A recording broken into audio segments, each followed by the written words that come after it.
I'm Natalie Mitchell, 28, and I was so excited to come home to Pinewood, Minnesota for our big family Christmas. My flight was delayed, the roads were icy, but nothing could dampen my holiday spirit. Until I walked through our front door. The house was dark. Silent. No Christmas music. No laughter. No delicious smells. Just emptiness. I called out but no one answered. Then I heard it. The quiet scrape of a fork against a plate. I followed the sound to the kitchen where Grandma Evelyn sat alone, eating leftovers from a plastic container. And there on the counter was a note. Before I tell you what that note said and how it changed everything, drop a comment letting me know where you're watching from and subscribe if you want more stories about families, forgiveness, and finding strength when you're abandoned. The journey home had been a nightmare. My flight from Seattle was delayed 3 hours due to a snowstorm sweeping across the Midwest. When I finally landed in Minneapolis, I had to wait another 2 hours for my rental car because of a mix-up with my reservation. By the time I started the drive to Pinewood, the sun had set, and I was navigating through steadily falling snow. None of that mattered though. I was coming home for Christmas. In my mind, I could already see Mom's elaborate decoration display, smell Dad's special eggnog, hear Brian's terrible jokes, and taste Grandma Evelyn's legendary sugar cookies. Christmas at the Mitchell house was always magical. Growing up, our house had been the gathering place for extended family and friends. Mom would start decorating right after Thanksgiving, transforming our home into a winter wonderland. Dad would spend days stringing lights outside, creating displays that neighborhood kids would come to see. My brother Brian and I would help Grandma Evelyn bake enough cookies to feed a small army. Even after I moved to Seattle 3 years ago to pursue my career as a graphic designer, I always came home for the holidays. Last year had been different though.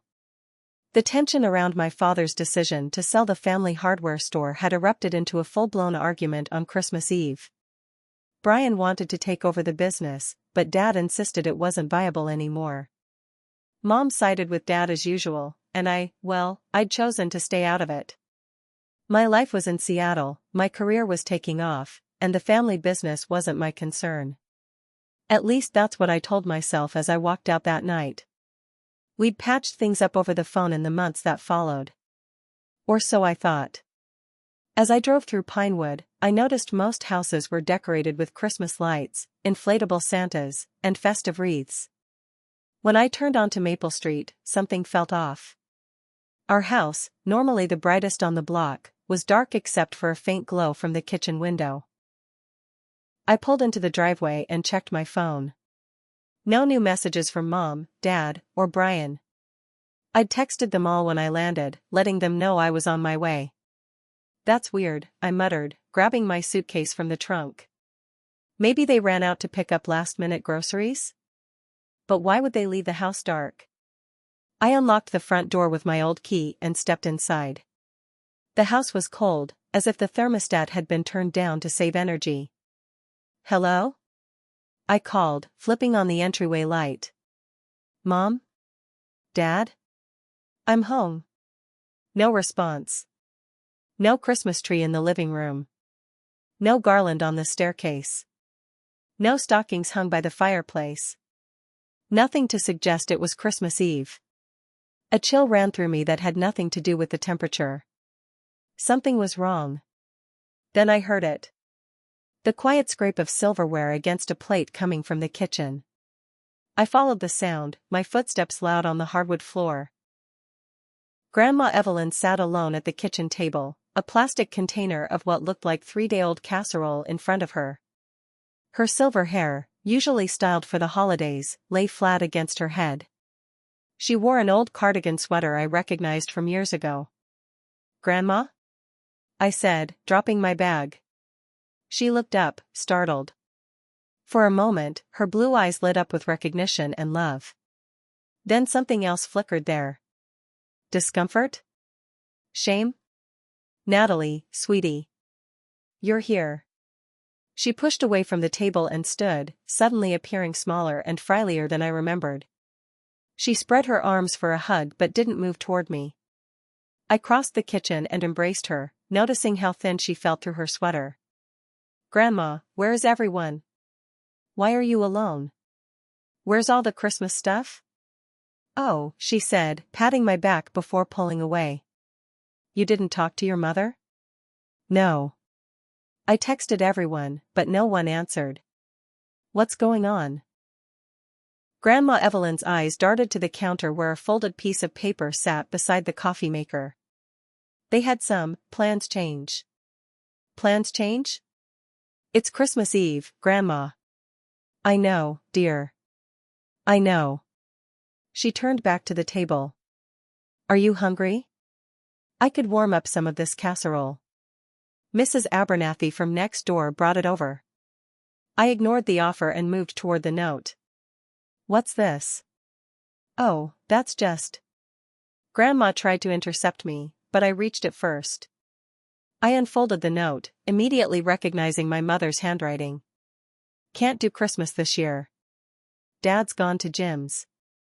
I'm at Aunt Linda's. Grandma wanted to stay. Sorry, honey.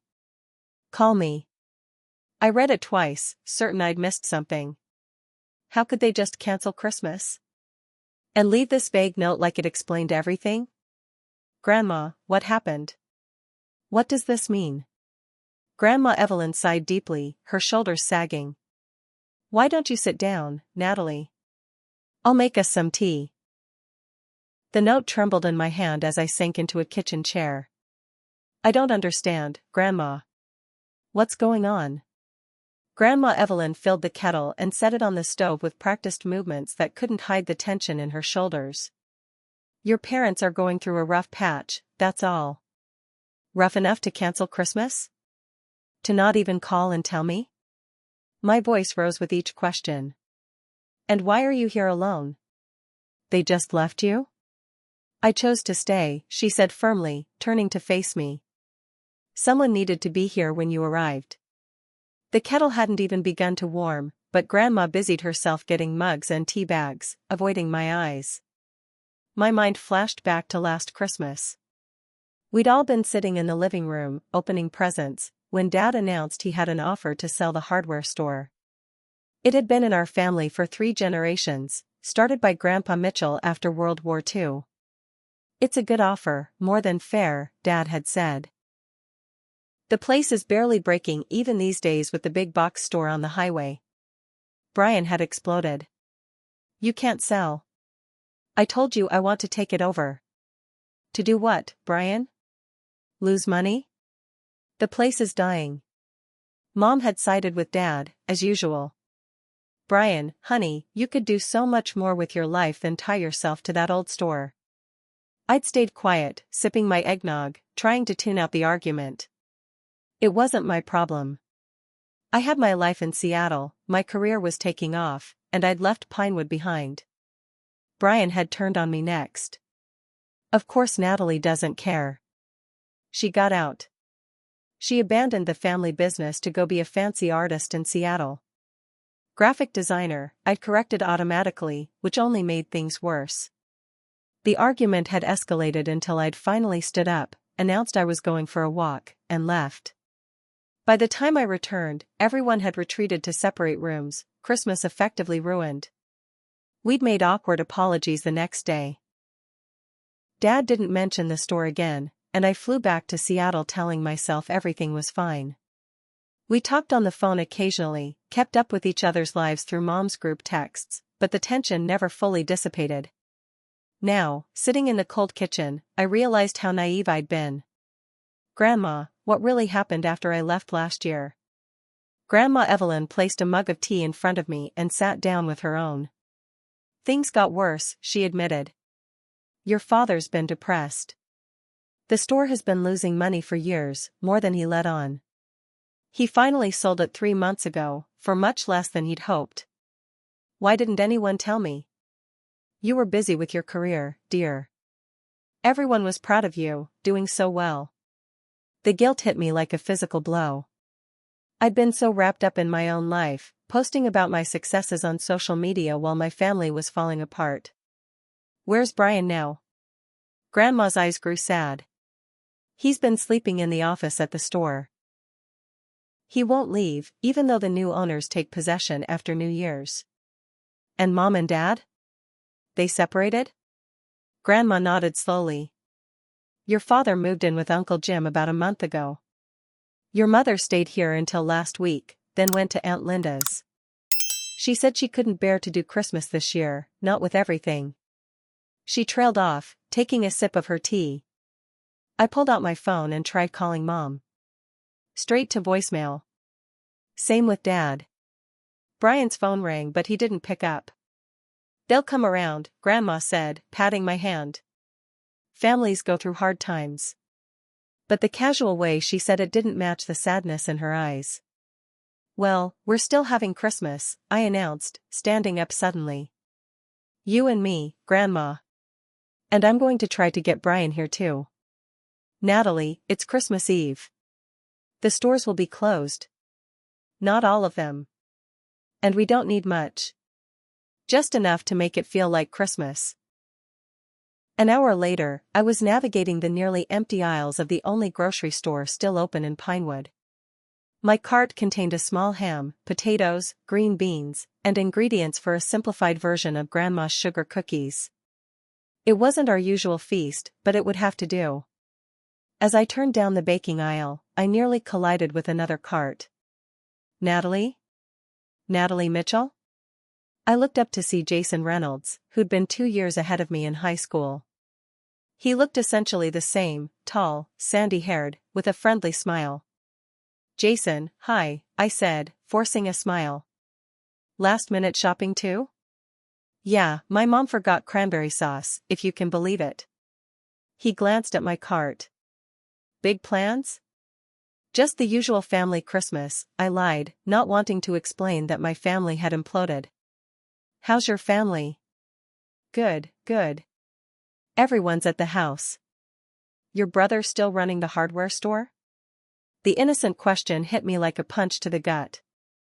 No actually. Dad sold it recently. Oh, sorry to hear that. It was a Pinewood institution. Yeah, I mumbled, suddenly desperate to escape this conversation.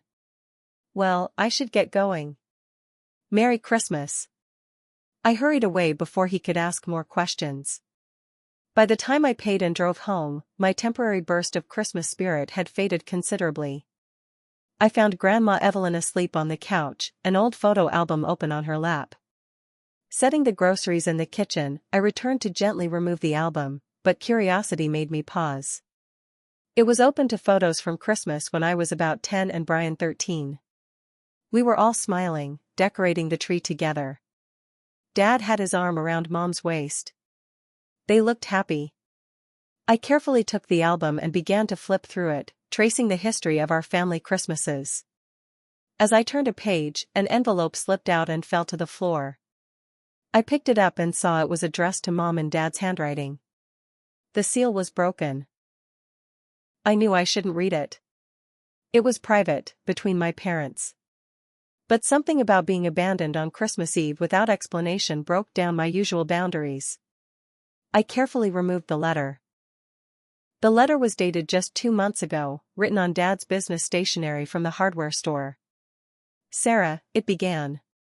I don't know how to say this to your face, so I'm writing it down. I've failed you. Failed our family. The store has been losing money for years, and I've been too proud to admit how bad it's gotten. The bank is threatening foreclosure on the business loan. If that happens, we could lose the house too since I used it as collateral. My heart sank as I continued reading. I've been so depressed I can hardly get out of bed some mornings. Brian tries to help, but he doesn't understand that his ideas for saving the place would take capital we don't have. I know you said you'd support whatever decision I make, but I see the disappointment in your eyes. My father would be so ashamed of me. His father built that store from nothing, and I'm the one who'll lose it. Tears welled in my eyes as I realized how much pain my father had been hiding. The letter continued with more details about the financial troubles and ended with, I don't know what's going to happen to us, Sarah. I love you, but I can't bear to keep disappointing you. Maybe it would be better if I just went away for a while. Michael. I carefully folded the letter and returned it to the envelope, feeling like the worst daughter in the world. While I'd been posting about my career successes in Seattle, my family had been falling apart. Dad had been suffering from depression. The store had been failing. And I'd been completely oblivious. "It wasn't your fault." I jumped at Grandma Evelyn's voice. She was awake, watching me with sad eyes. "I'm sorry, I shouldn't have read it," I said, sliding the letter back into the album. "Maybe you should have. Maybe we've all been keeping too many secrets." She sat up straighter. "Your father is like his father in many ways. Proud. Stubborn. Carries the weight of the world on his shoulders without asking for help." "Did you know how bad things were?" She nodded slowly. "I suspected. The signs were there. Michael stopped talking about the store. Started making excuses not to have Sunday dinner with us. Sarah called me more often, asking advice about how to handle a spouse who's withdrawing. I moved to sit beside her on the couch. Why didn't anyone tell me? Would you have come home if they had?" Her question wasn't accusatory, just straightforward. I wanted to say yes immediately, but honesty compelled me to pause and consider. "I don't know," I admitted finally. "I've been so focused on building my career. And that's exactly as it should be. You're young, talented. They didn't want to burden you. But I'm family. They shouldn't have to protect me." Grandma Evelyn took my hand. "Did you know your grandfather and I almost divorced when your father was a teenager?" The revelation shocked me. "No. You and Grandpa were the perfect couple." She laughed, a short, dry sound. "Hardly. William had a gambling problem for years. Nearly lost the store once. We separated for 6 months when your father was 16. Dad never mentioned that. Because he doesn't know. We kept it from him, sent him to summer camp during the worst of it. By the time school started, we'd worked things out." "How?" I asked. "We stopped pretending everything was fine. Started actually talking to each other. Got some counseling from Pastor Jenkins." She squeezed my hand. "Families go through cycles, Natalie. Problems repeat across generations if we don't address them. Like depression," I said quietly, thinking of Dad's letter. "Brian's been struggling too, hasn't he? That's why he won't leave the store." Grandma nodded. "Your brother is more like your father than either of them would admit. He feels things deeply. Takes failure personally." A sudden urgency gripped me. "We need to find him, Grandma. It's Christmas Eve, and he shouldn't be alone in that empty store. He might not want to see anyone." "Too bad." I stood up, newfound determination replacing my earlier shock. "Get your coat, Grandma. We're going to find Brian." 20 minutes later, we pulled up in front of Mitchell's Hardware. The storefront was dark, the closed sign hanging in the window, but I noticed a faint light coming from the back office. "Wait here," I told Grandma Evelyn. "I'll get him." I used my old key to open the front door, the familiar bell jingling as I entered. The store smelled the same, a mixture of paint, metal, and the lemon polish Dad always used on the wooden counters. But it felt different. Empty shelves.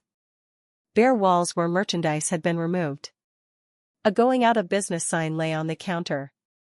"We're closed," came a gruff voice from the back. "Permanently." "It's me, Brian," I called, making my way through the darkened store. "Natalie." Silence. Then, "What are you doing here?" I found him in the small office, sitting at Dad's old desk surrounded by ledgers and empty coffee cups. He looked terrible. His normally neat hair was unwashed and sticking up in places. He had several days' worth of stubble, and dark circles under his eyes suggested he hadn't been sleeping. "Merry Christmas to you too," I said, trying for lightness. Brian's expression hardened. "If you came to gloat, save it. I know you never cared about this place." "I didn't come to gloat. I came to bring you home for Christmas." He laughed bitterly. What home? Dad's at Uncle Jim's. Mom's at Aunt Linda's. There is no home anymore. Grandma's still there. And so am I. For how long? 2 days? 3? Then you'll fly back to your perfect life in Seattle and forget all about us again. His words stung because there was truth in them. I had distanced myself from family problems, focused on my career at the expense of relationships. You're right, I admitted, taking a seat in the rickety chair across from him. I haven't been here for any of you. I'm sorry. My apology seemed to take the wind out of his sails. He deflated slightly, running a hand through his unkempt hair. It doesn't matter now anyway. It's all over. The store's sold. Dad's gone. Everything's falling apart. Tell me what happened, Brian. The real story. He looked at me for a long moment, then sighed. Dad's been hiding how bad things were for years. After the megastore opened on the highway, business dropped by half. He kept cutting costs, laying off staff until it was just him and me. Took out loans to keep inventory stocked. Used the house as collateral. Why didn't he tell anyone? Pride. Stubbornness. Depression. Brian shrugged. Take your pick. By the time I realized how bad it was, the options were sell or face bankruptcy. And you wanted to try to save it. I had plans, Nat. For the first time, animation entered his voice. We could have specialized in things the big stores don't carry. Focused on service, expertise. Started an online component. But it would have taken capital we didn't have. I could have helped, I said quietly. I have savings. Brian's laugh was hollow. Right. Because you've always been so interested in the family business. That's not fair. I didn't know. Because you never asked. He slammed his hand on the desk, making me jump. You were too busy building your fancy career to care about what was happening back home. The accusation hung in the air between us. I wanted to defend myself, to point out that no one had told me things were this bad. But I knew he was partly right. I hadn't wanted to know. Hadn't asked the right questions when Dad seemed distant on our phone calls. Hadn't pushed when Mom changed the subject away from the store. You're right, I said finally. I should have paid more attention. But Brian, I'm here now. And it's Christmas Eve, and Grandma is sitting in the car, and we're going to have Christmas together even if it's just the 3 of us. What's the point, he muttered, but with less heat. The point is we're family. And families stick together, especially when things are hard. I stood up and held out my hand. Come on. Help me find the Christmas decorations in the storeroom. We'll take them home and do what we can. Natalie. Please, Brian. I need my big brother right now. Something in my voice must have reached him because he sighed, then stood up. Fine. But I'm not staying long. We'll see, I said, leading him toward the storeroom where Dad had always kept the extra Christmas decorations. Maybe we'll change your mind with Grandma's sugar cookies. As we gathered boxes of lights and ornaments, I noticed Brian's posture gradually relaxing. By the time we loaded everything into my rental car, he was even helping Grandma Evelyn with her seatbelt, showing a glimpse of his old self. The snowfall had intensified, making the drive home slower but adding to the Christmas atmosphere. None of us spoke much, each lost in our own thoughts about the fractured family we were trying to piece back together for one night. Back at the house, Brian immediately began carrying in the decoration boxes from the car while I helped Grandma Evelyn inside. You got him to come, she said quietly, squeezing my arm. That's a Christmas miracle already. I wasn't so sure. Brian's demeanor remained guarded, his movements mechanical as he deposited boxes in the living room. The anger had subsided, but in its place was a detachment that worried me even more. I'll get these lights untangled, I offered, opening the first box. Brian shrugged. Whatever. I'm going to wash up. As he disappeared upstairs, Grandma Evelyn gave me a knowing look. Give him time. He's been carrying a heavy burden alone. I nodded and began working on the Christmas lights, a task that had always fallen to Dad in previous years. The familiar ritual of untangling the strands provided a strange comfort as I worked. Brian returned 20 minutes later, his hair damp from a shower, face freshly shaved. He stood awkwardly in the doorway watching me struggle with the lights. "You're doing it wrong," he said finally. "Dad always starts from the plug end." "Well, Dad's not here," I replied, then immediately regretted my sharp tone. "Sorry. I didn't mean it like that." To my surprise, Brian came over and sat beside me on the floor. "Here, let me." He took the tangled mess from my hands and began working with a practiced patience I'd forgotten he possessed. We sat in silence for a few minutes, the only sound the quiet Christmas music Grandma had put on in the kitchen where she was starting dinner preparations. "How bad is it really?" I asked finally. "The store? The debt?" Brian's hand stilled momentarily.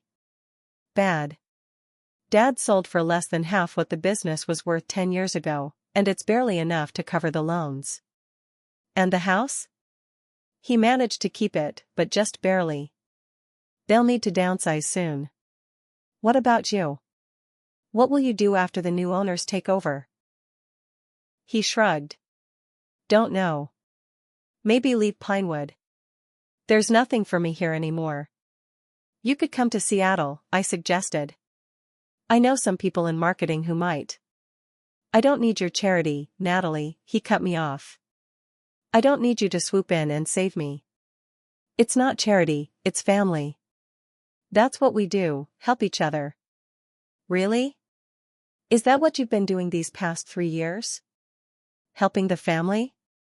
The accusation stung, but I refused to rise to the bait. "I've made mistakes, Brian.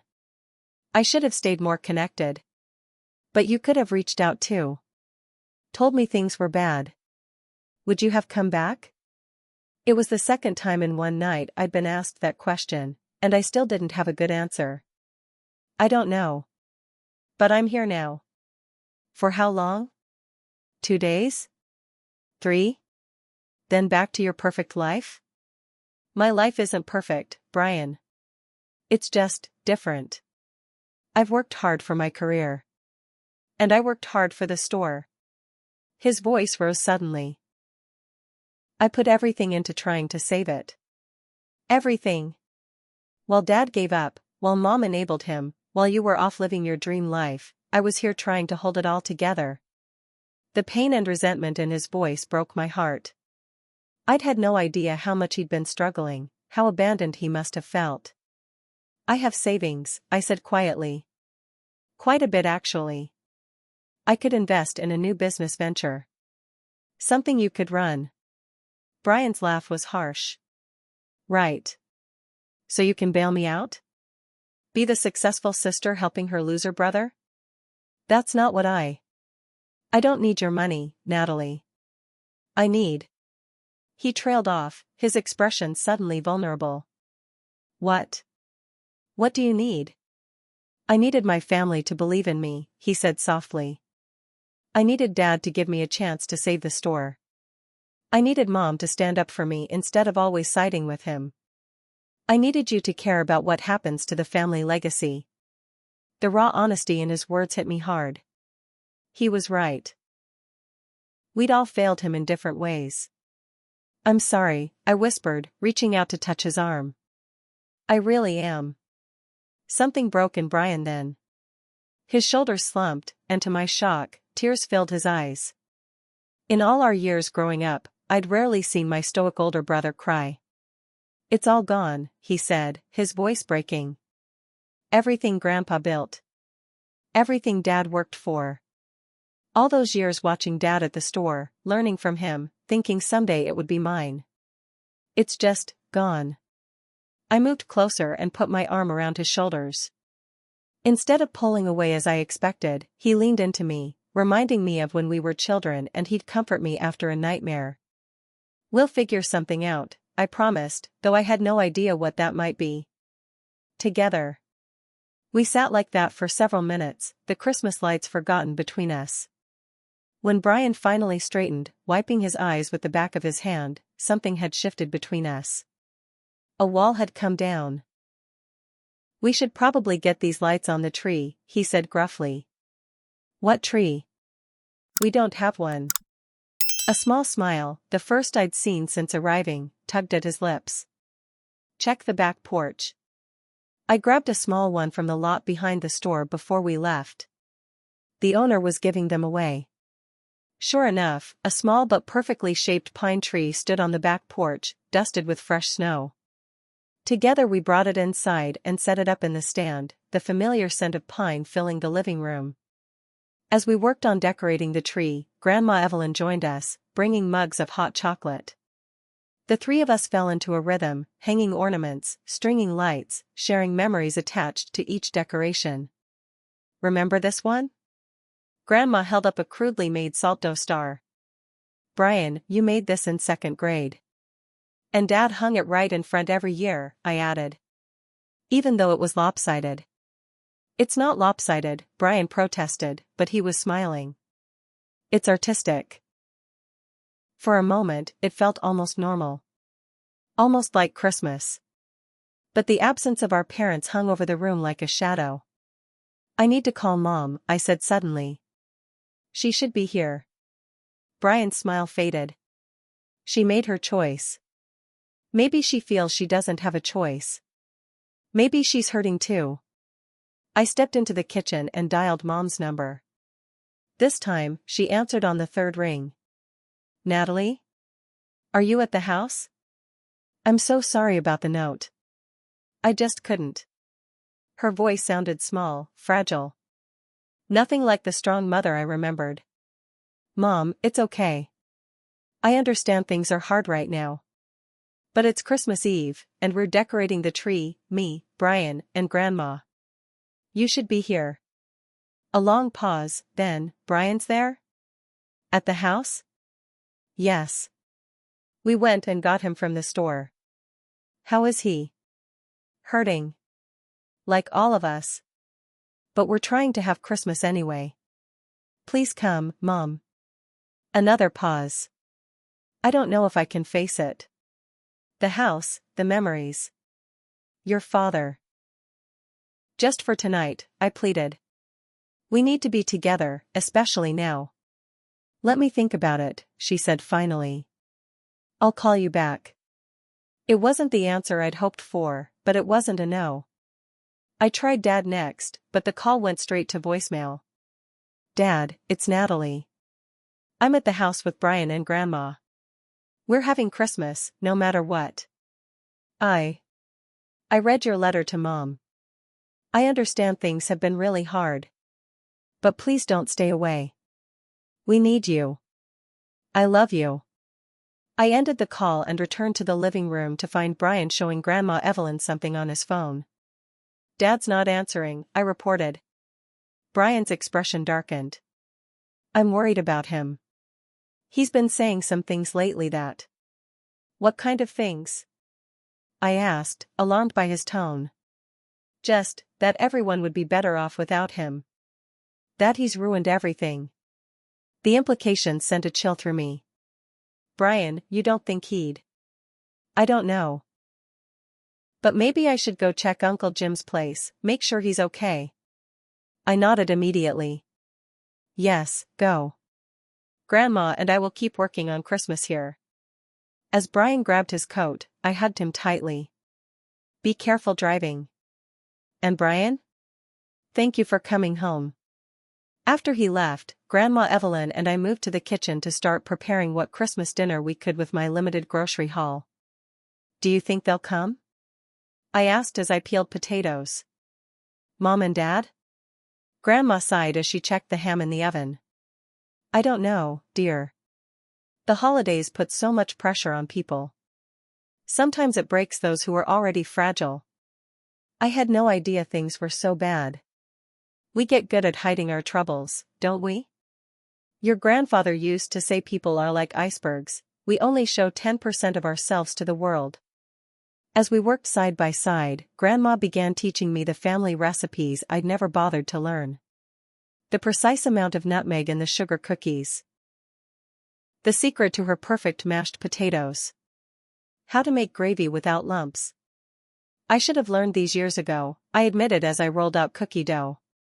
You're learning now, she said simply. That's what matters. In the warmth of the kitchen, with the smell of ham and cookies baking, I felt a connection to my family's past that had been missing in my independent life in Seattle.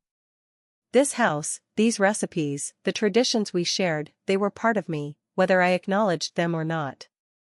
As we worked, I noticed Grandma watching me with an expression I couldn't quite read. What?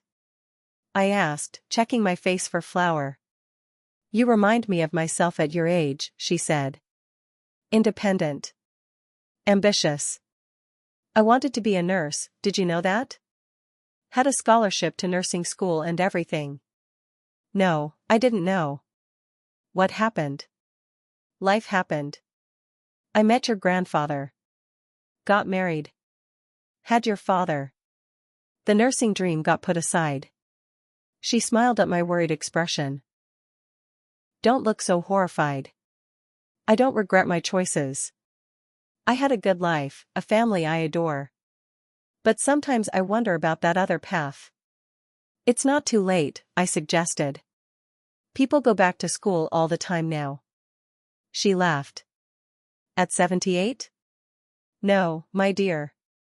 My point is that we all make choices. There's no perfect path. Your career in Seattle, Brian's dedication to the store, your parents' struggles now, these are all just different ways of trying to find fulfillment. Her wisdom struck me deeply. I'd been so judgmental of my family's choices while expecting them to support mine unconditionally. I've been selfish, I said quietly. No more than the rest of us, Grandma replied, patting my hand. The question is, what will you do now that you know? Before I could answer, the power went out, plunging the house into darkness. Don't move, Grandma Evelyn instructed as darkness engulfed us. There are candles in the drawer by the sink. I carefully made my way across the kitchen, guided by the faint glow from the oven's pilot light. Finding the drawer, I pulled out several candles and a box of matches. The storm must have knocked out the power, I said, lighting the first candle. Its warm glow created a small circle of light in the darkness. Happens every year, Grandma said, unperturbed. Your father always kept the generator ready, but... The unfinished sentence hung between us. Dad wasn't here to handle the generator this year. We lit more candles, placing them strategically around the kitchen and living room. The flickering light cast soft shadows on the walls, giving the house a cozy, intimate feeling despite the circumstances. It's actually kind of nice, I admitted, looking at our half-decorated Christmas tree illuminated by candlelight. Reminds me of those stories about how Christmas used to be celebrated before electricity. Grandma smiled, the candlelight softening the lines on her face. When I was a girl, my mother would tell us about Christmas during the Great Depression. They couldn't afford presents, so they'd make paper chains for the tree and sing carols around the piano. Said those were some of the most meaningful Christmases of her life. I checked my phone. No messages from Brian, Mom, or Dad. The worry I'd been trying to suppress bubbled up again. They'll be all right, Grandma assured me, reading my expression. Brian knows these roads like the back of his hand, even in a storm. It's not just the storm I'm worried about, I admitted. What if Dad really is, in a dangerous place mentally? What if Mom doesn't come back? What if our family is broken beyond repair? Grandma Evelyn took my hands in hers. Listen to me, Natalie. Families bend, they break, they transform. But the love underneath, if it's real, never disappears completely. Your parents love each other, and they love you and Brian. They're just lost right now, trying to find their way through their pain. How did you and Grandpa get through your rough patch? I asked, remembering what she'd told me earlier. She was quiet for a moment, looking into the candle flame. We finally got honest with each other. Really honest, in a way that hurt terribly at first but cleared the air. William admitted his gambling wasn't just a hobby that got out of hand, it was an addiction. I admitted I'd been enabling him, covering for him, making excuses. Once we stopped pretending everything was fine, we could actually start fixing things. Do you think that's what Mom and Dad need? Brutal honesty? Perhaps. But it has to come from them, not us. She squeezed my hands. All we can do tonight is create a space where they feel safe enough to try. The sound of my phone ringing startled us both. It was Mom. Natalie? I've been thinking about what you said. I want to come home. But I'm afraid. Afraid of what, Mom? Of seeing the house half empty. Of facing Brian's disappointment. Of being there without your father. We need you, Mom. It doesn't have to be perfect. Just come home. A long pause, then, I'll be there in 30 minutes. Relief washed over me. Drive carefully. The power's out, but we have candles. After we hung up, I shared the news with Grandma, who nodded approvingly. 1 down, 2 to go. We continued our Christmas preparations by candlelight, the lack of electricity forcing us to get creative. We couldn't bake the cookies, but we finished the dough and refrigerated it. The ham was already mostly cooked before the power went out. We set the table with the good china by candlelight, creating a beautiful, intimate setting that felt special despite, or perhaps because of, our circumstances. When headlights finally illuminated the front window, we both rushed to the door. Mom stood on the porch, snowflakes catching in her hair, looking smaller and more vulnerable than I remembered. For a moment we just stared at each other, then I stepped forward and wrapped her in a tight hug. I'm so sorry, she whispered against my shoulder. It's okay, Mom. You're here now. Grandma joined our embrace, and for a moment we stood there, 3 generations of Mitchell women supporting each other in the candlelit doorway. Inside, Mom looked around at the decorations, the candles, the set table. You did all this? After finding that awful note? We wanted Christmas, I said simply. Even if it's not like before. Mom's eyes filled with tears. I've made such a mess of things. Running away instead of facing the problems. You were hurting, Grandma said gently. We all cope differently. Mom reached for my hand. Your father's depression got worse after he sold the store. I tried to help, but nothing I did seemed right. We started fighting all the time. Then one day, he just left. Said he needed space to figure things out. Why didn't you call me? I asked. You were doing so well in Seattle.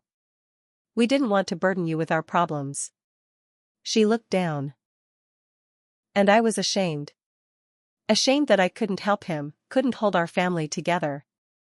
It wasn't your job to fix everything alone, I said, the realization dawning on me that we'd all been isolated in our struggles, thinking we needed to handle things independently. Before we could talk further, headlights once again appeared in the driveway. This time, 2 cars pulled up. Brian emerged from one, and to my surprise, Dad from the other. I found him at the lake house, Brian explained as they entered. Not at Uncle Jim's. Dad stood awkwardly in the entryway, his eyes moving from Mom to me to Grandma, then landing on the candlelit Christmas tree. He looked older than I remembered, his shoulders hunched, his once confident posture diminished. Michael, Mom said, her voice barely above a whisper. Sarah. He nodded, then turned to me. Natalie, I got your message. I'm sorry I didn't tell you what was happening. I couldn't bear for you to see me like this. A failure. You're not a failure, Dad, I said firmly, crossing the room to hug him. The store was a business. It's not who you are. He stiffened at first, then gradually relaxed into my embrace. Over his shoulder, I saw Mom watching us, tears streaming down her face. The tension in the room was palpable as we all stood there, unsure what to say next. Then Grandma Evelyn, practical as always, took charge. Well, now that everyone's here, let's have Christmas Eve. Michael, we need your help lighting the fireplace since the power's out. Brian, there's more candles in the basement. Sarah, the ham needs carving. Natalie, pour everyone some wine. Her matter-of-fact directions broke the ice, giving everyone a purpose. As we moved to our assigned tasks, the awkwardness began to dissipate, replaced by the familiar rhythms of family cooperation. Once the fireplace was lit, casting a warm glow throughout the living room, Grandma retrieved the old family Bible from the bookshelf. It had been a tradition, one I'd nearly forgotten, for her to read the Christmas story by firelight on Christmas Eve. We gathered around her, perching on couches and chairs pulled close to the fire. Dad and Mom sat at opposite ends of the sofa, a space between them that symbolized their separation. Brian and I exchanged glances, both wondering if this truce would last beyond the night. As Grandma began to read, her voice steady and comforting, I watched the firelight play across the faces of my family members. Each lost in their own thoughts, carrying their own burdens, yet here together on this night that had nearly been lost to us. When she finished reading, Grandma closed the Bible and looked around at each of us. Now, another tradition. Each person shares one regret from the past year, and one hope for the future. I'll start. She took a deep breath. I regret not speaking up sooner when I saw the family struggling. My hope is that we learn to be more honest with each other, to ask for help when we need it. Brian went next, surprising me with his openness. I regret blaming everyone else for the store's failure instead of accepting the reality of the situation. My hope is to find a new purpose that honors our family's legacy in a different way. When my turn came, I said, I regret distancing myself from all of you, pretending my life in Seattle existed separately from our family.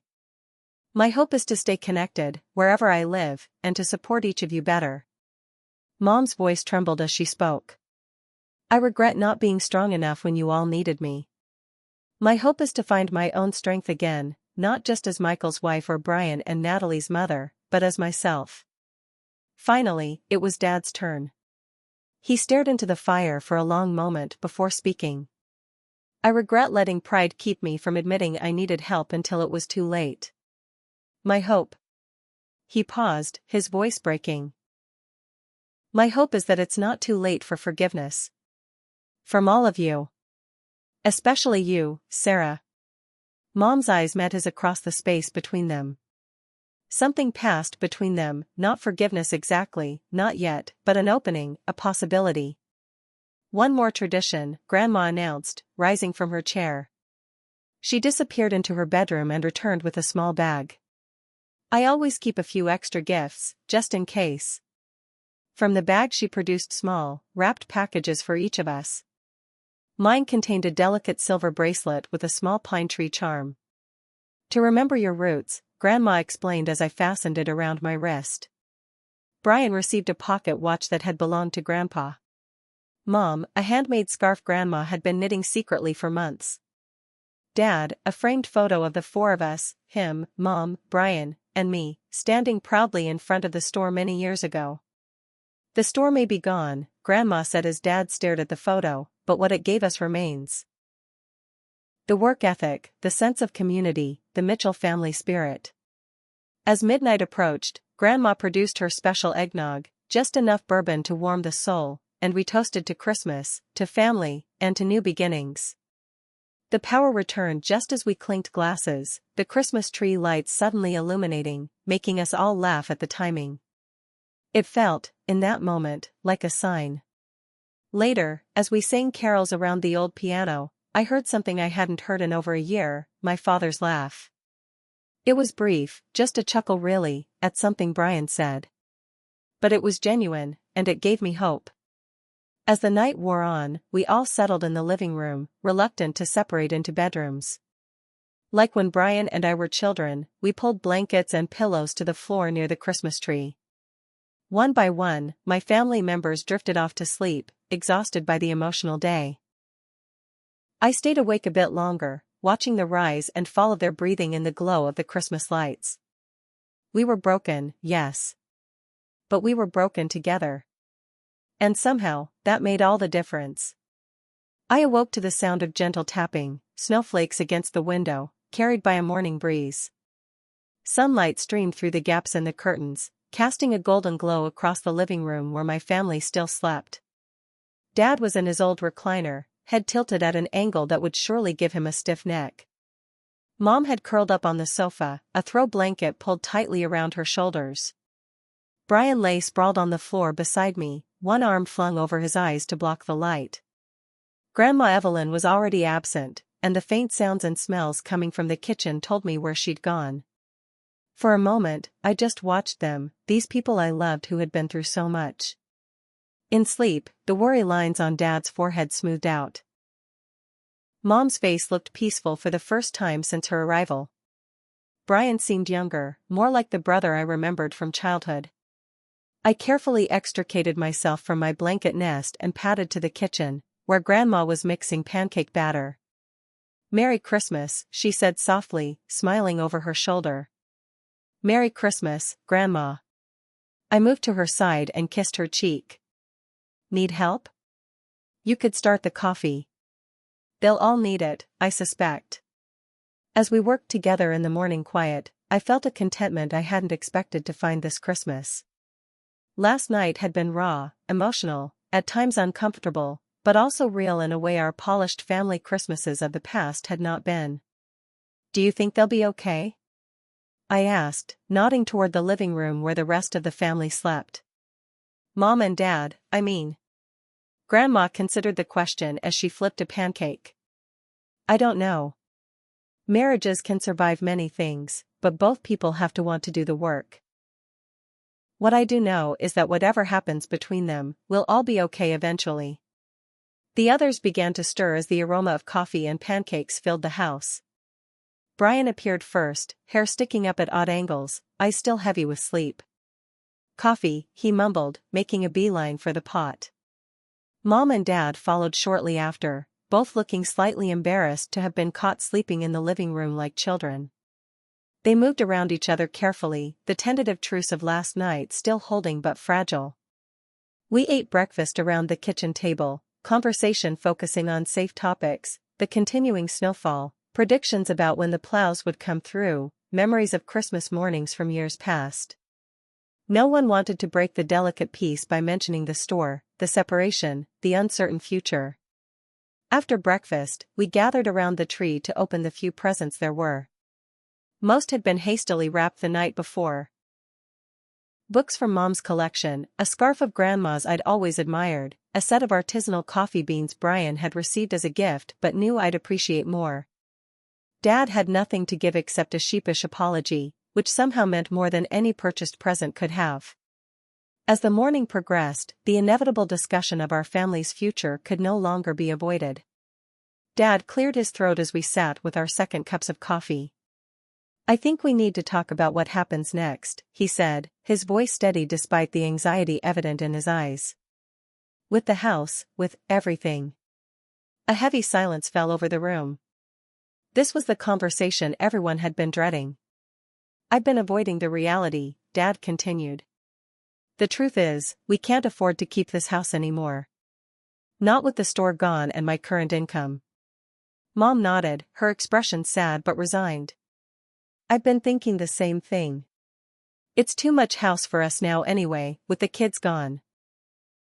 The casual way she included herself in this future planning with Dad gave me a flicker of hope for their relationship.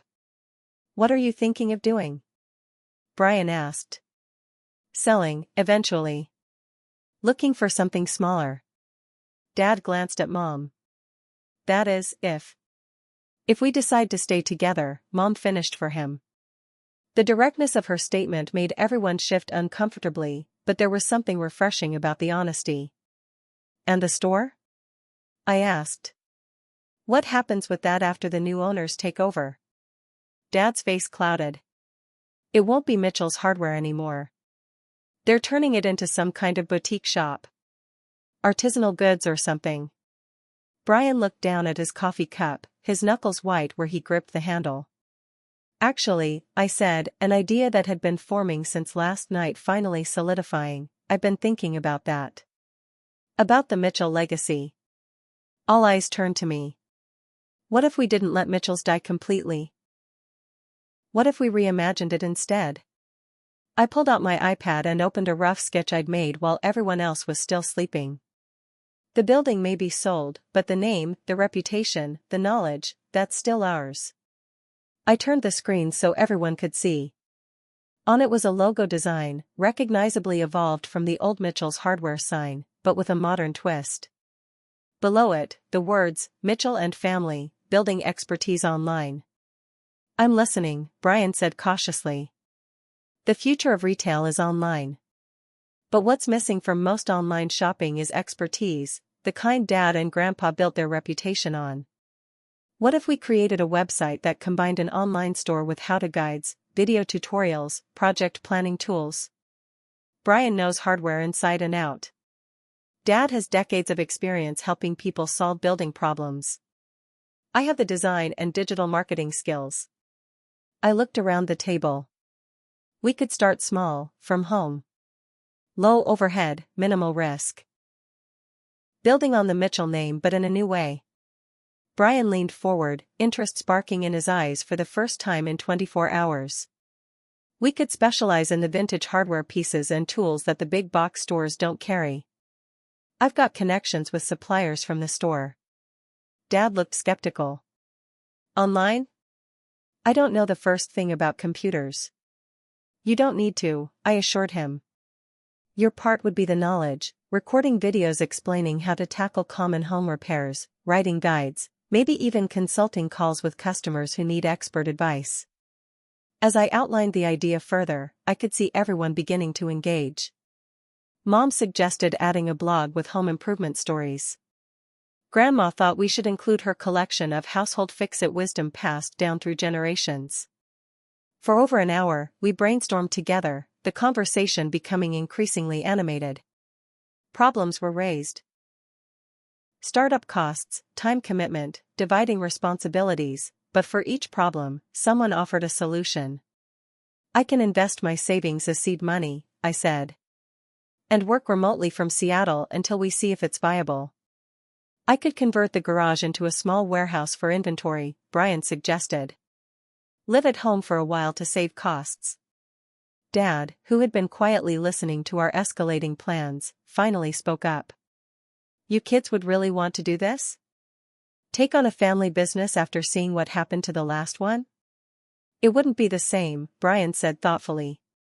Lower risk, different model. But still honoring what you and Grandpa built. I think it's brilliant, Mom said, reaching over to squeeze my hand. A way to move forward without letting go of what matters. Dad's eyes glistened as he looked around at all of us. I don't deserve this second chance. It's not about deserving, Grandma said wisely. It's about family. About picking each other up when we fall. Dad turned to Mom, the question in his eyes clear. She met his gaze steadily. We have a lot to work through, Michael. It won't be easy, and I'm not making any promises. But I'm willing to try if you are. Starting with counseling. He nodded, swallowing hard. I'd like that. Very much. The tension that had been present since their arrival finally began to dissipate. Not because our problems were solved, they weren't, not by a long shot, but because for the first time in months, we were facing them together. So, Brian said, breaking the emotional moment with his practical nature, does this mean we're actually doing this? Starting a new Mitchell family business?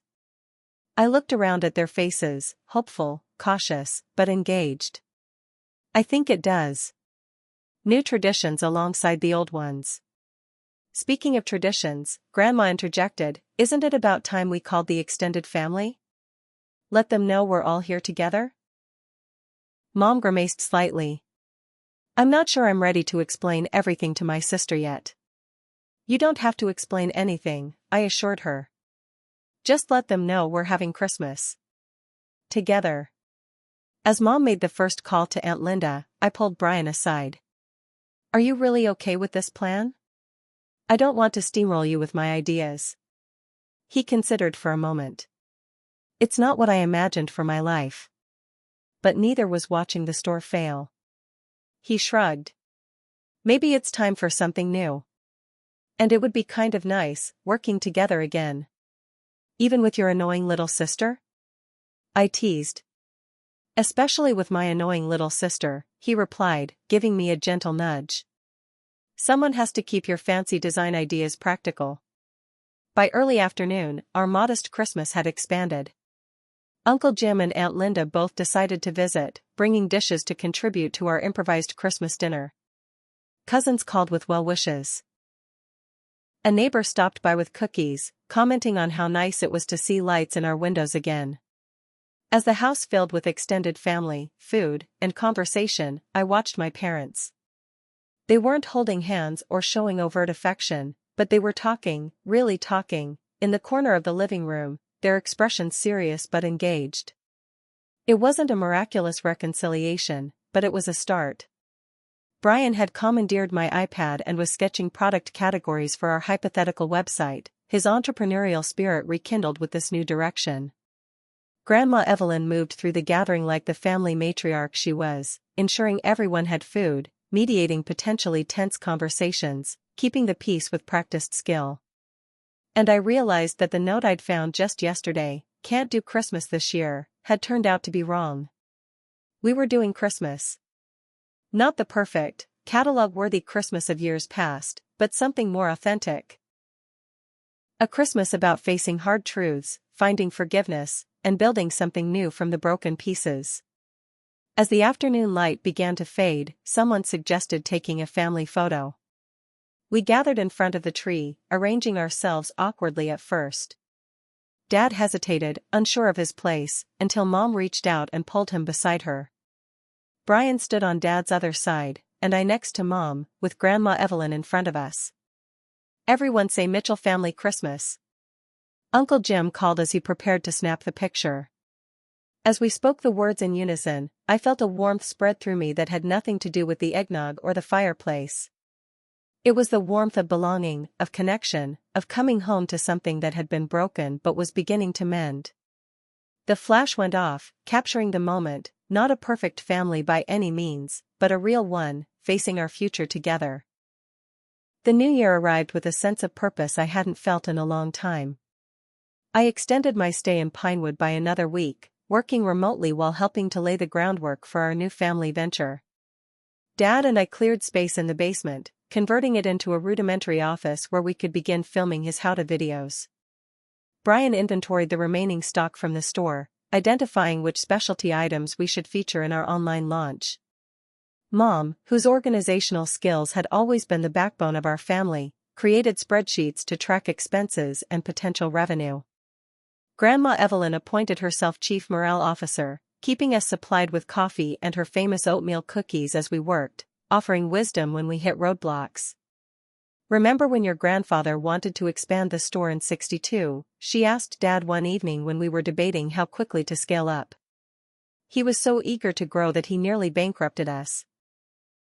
Sometimes slow and steady wins the race. The transformation in my family over those days was remarkable. Dad, who had seemed so defeated on Christmas Eve, gained energy and purpose with each video we recorded. His natural talent for explaining complex repairs in simple terms translated perfectly to the camera. "You're a natural, Dad," I told him after we finished a segment on fixing leaky faucets. "People are going to love these." His cheeks flushed with pleasure. "You really think so?" "Absolutely. That's why the store was successful for so long, because of the trust people had in your expertise." Brian, too, seemed to be finding his footing. The skills he'd developed managing the store, negotiating with suppliers, tracking inventory, understanding customer needs, were directly applicable to our new business model. Mom and Dad attended their first counseling session with Pastor Jenkins 2 days before I was scheduled to return to Seattle. They came home looking drained but somehow lighter, as if the simple act of beginning the process had lifted some of the burden they'd been carrying. "It's going to take time," Mom told me as we washed dishes that night. "A lot of time. But I think we're both finally ready to do the work." "Are you moving back home?" I asked cautiously. She sighed. "Not yet. We both need some space still." But we're talking about selling this house in the spring, finding something smaller that can be a fresh start for us. No memories of failure or disappointment. Just new beginnings, I suggested. She smiled, squeezing my hand with her soap-sudsed one. Exactly. The morning I was set to leave for the airport, I found Brian sitting at the kitchen table, staring intently at his laptop. He'd been up most of the night working on a business plan for Mitchell and family.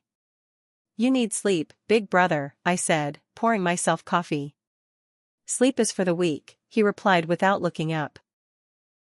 Besides, I think I've figured out our break-even point. If we can hit these sales targets in the first 6 months, we should be able to start paying ourselves a small salary. I leaned over his shoulder, scanning the spreadsheet. These projections look good. Conservative, even. Better to exceed expectations than miss them. He finally looked up, dark circles under his eyes. Are you sure you want to go back to Seattle? We could use you here full-time. The question caught me off guard. I have to go back. My job, my apartment. You could work remotely permanently. Lots of designers do. Brian. I know. Your life is there. He closed the laptop. Just, don't disappear on us again, okay? This business needs you. We need you. The raw honesty in his voice touched me deeply. I'm not disappearing. I promise. In fact. I hesitated, then plunged ahead with the decision I'd been contemplating for days. I'm going to talk to my boss about splitting my time. 2 weeks in Seattle, 2 weeks here, at least until we get Mitchell and family off the ground. Brian's face lit up. Really? You'd do that? Family business, right? Emphasis on family. He stood and hugged me, a rare display of affection from my usually stoic brother. Safe flight. Call when you land. I will. And Brian? Try to get some sleep before you crash. Yes, Mom, he said, rolling his eyes but smiling. Dad insisted on driving me to the airport despite the snowy roads. We rode in companionable silence for a while, the landscape a blur of white fields and evergreens. Thank you, he said finally, eyes fixed on the road ahead. For coming home. For not giving up on us even when we'd almost given up on ourselves. I almost didn't come, I admitted. When no one was answering my texts, I thought about turning around, getting a hotel, flying back to Seattle the next day. What made you stay? I thought about Grandma alone in the kitchen, about the note that had initially broken my heart, about the empty house that had felt so wrong. I guess I needed to know why. And then once I knew, I couldn't walk away. Dad nodded, understanding. Your grandfather used to say that Mitchell men were builders, not just of things, but of bridges, connections. I forgot that for a while. Started thinking it was all about the store, the business. And now? Now I see that what we're building with this new venture isn't just a business. It's a way back to each other. At the airport, he hugged me tightly, this man who had always been my hero, who had faltered and fallen but was finding his way back to solid ground. I love you, Natalie. Fly safe. Love you too, Dad. As my plane took off, I watched Pinewood disappear beneath the clouds, feeling not the relief I'd anticipated but a surprising tug of connection. For the first time, leaving didn't feel like escape. It felt like part of a circle that would bring me back again and again. In the months that followed, Mitchell and family moved from concept to reality. I kept my promise, splitting my time between Seattle and Pinewood, eventually negotiating a permanent remote work arrangement with my design firm. Brian moved into the small apartment above the garage, transforming the space below into our fulfillment center. Dad's how-to videos gained a modest but dedicated following on YouTube, bringing traffic to our website where customers could purchase the specialty parts he demonstrated. Mom moved back home in March, not into the master bedroom yet, but into the guest room, a step toward reconciliation that felt monumental in its caution and hope. She and Dad continued their counseling, learning to communicate in ways they never had before. By summer, We had made our first major decision as a family business, selling the house that had been our home for 30 years. It was emotional but necessary, a letting go that made space for something new. I thought I'd be sadder, Mom confessed as we packed up the living room. But it feels right, somehow. They bought a small craftsman-style house closer to town, with just enough space for them and room for Grandma Evelyn to have her own comfortable suite. Brian continued living above the garage, which the new owners were happy to lease to our growing business. When Christmas approached again, almost a year after that fateful night, we gathered in Mom and Dad's new home. The space was smaller, the decorations fewer, but the warmth was unmistakable. First annual Mitchell and family Christmas party, Brian announced, raising his eggnog in a toast. To new traditions. And old ones worth keeping, Grandma added, nodding toward the tree where many of our cherished ornaments still hung. Dad smiled at Mom across the room, their eyes meeting in a look of quiet understanding that spoke volumes about the work they'd done, the progress they'd made. They weren't perfect, none of us were, but they were trying, every day, to build something better than what had broken. After dinner, as we sat around the fireplace sharing stories and plans for the coming year, I found myself thinking about that note I'd found on the kitchen counter a year ago. Can't do Christmas this year. At the time, it had seemed like an ending, a final fracture in our family's foundation. Instead, it had been the beginning of something unexpected, a hard but necessary dismantling that allowed us to rebuild, stronger and more authentic than before. Penny for your thoughts? Grandma Evelyn asked, settling beside me on the couch. I was just thinking about last Christmas. How different everything is now. She patted my hand. You know what they say about leftovers? Sometimes they make the best meals. I laughed. Is that really a saying, Grandma? It is now, she replied with a wink. The point is, sometimes we need to see what's broken before we can fix it. Your parents needed to acknowledge their marriage was failing before they could save it. Brian needed to lose the store before he could find a new path. You needed to see your family in crisis to realize how much you wanted to be part of it. As I looked around at my family, imperfect, healing, trying, I felt a profound gratitude for the journey of the past year. We had faced our brokenness together and found a way forward that honored both our past and our future. So, I asked you, my viewers, has your family ever gone through a difficult time that ultimately brought you closer together? Has a seeming disaster ever turned into an unexpected blessing? Leave a comment below sharing your story. And if this tale of family resilience resonated with you, please like this video and subscribe to my channel for more stories about finding strength in our most challenging moments. Thank you for listening, and may your own family find healing in whatever struggles you face. Remember, sometimes it's in our brokenness that we discover our greatest strength. That empty house, that lonely grandmother, that cryptic note, they weren't the end of our family story, but the beginning of a new chapter. One we're still writing together, one day at a time.